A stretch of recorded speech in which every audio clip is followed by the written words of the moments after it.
When Wanted Wednesday goes wrong. In a shocking case of mistaken identity, a man found himself at the center of an investigation after the police wrongfully listed him as wanted for murder.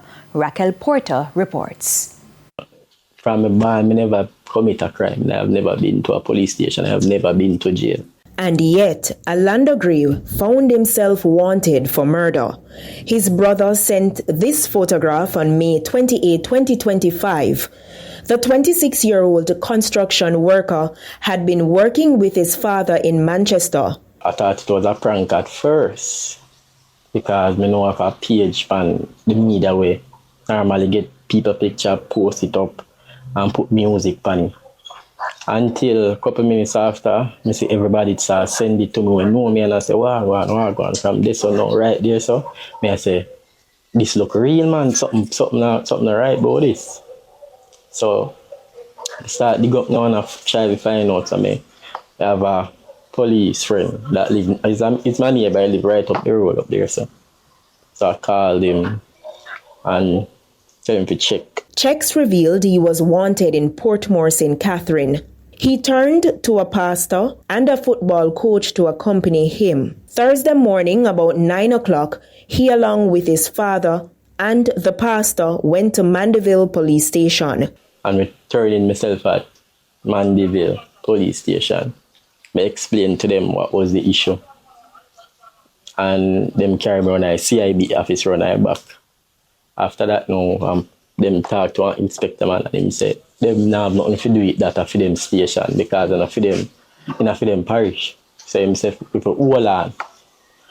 And him make some calls and we did about 10 minutes. We did it till about 10 minutes. And then he come back and say, him have to place me in a custody. Until Portmore come for me. He detailed the journey with the police officers to Portmore. 4 police officers came for me to transfer me from Mandeville to Portmore. When I was going up to Portmore, them start checking me. I said, boy, you're a killer. You're a killer, you kill people. And think you're wanted, man, you should have turned in yourself and make me come to you. Should have turned in yourself and make me come to you. The next day, May 29, 2025, the JCF posted this photograph on its Instagram page. About 4:30 p.m., Orlando said he was interviewed, and based on the questions the police asked, he knew it was a case of mistaken identity. His parents retained attorney Nicoy Ferguson, who visited the station Saturday afternoon. What seems to have occurred is that furtherly there is another Orlando Gray whom the police want for murder. I think what transpired is quite sad because the sequence of events demonstrate, in my view, that whoever put up the photo, no due diligence at all seems to have been done because my client has been living at his address all his life. The mother indicates to me, that's my client's mother, that she believes the picture that was posted is the picture that he has on his passport. He promised to file a habeas corpus application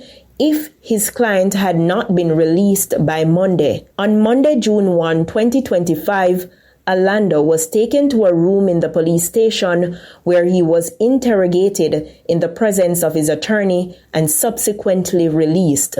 But Orlando said he felt like a prisoner. His image was still posted. I'm not going nowhere. I can't go work. I can't go nowhere. I have to stay. I have to lock in because I'm afraid. I'm afraid me go road and police see me and say, oh, I escaped this. I escaped from prison because they still up there.